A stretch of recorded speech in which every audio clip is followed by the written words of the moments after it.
Shalom and good day all, this is Tehillim29 back again for another indie comic review, and in this indie comic review I'll be covering Kingspawn issue 31.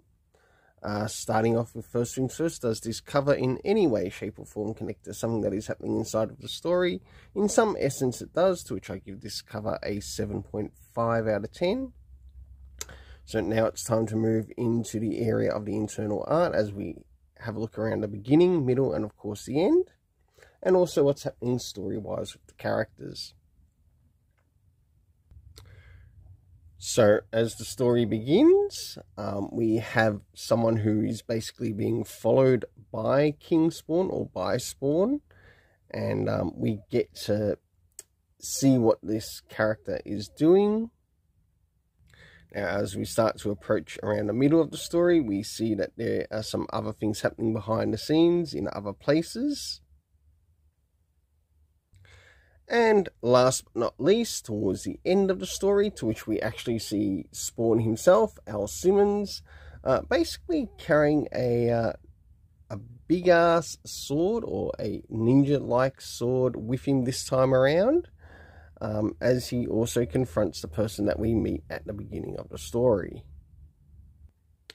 So for the internal art, I give it a 7.5 out of 10, as I am actually quite enjoying the art in this particular story.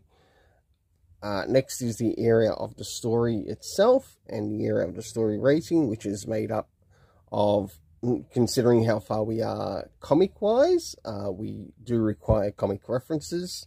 So in other words, if there's any indication to something in a previous comic that's brought up, it shows a little bit of continuity with the story and why it's important, why something happened at a certain time in previous issues, and to why it's being addressed in this issue.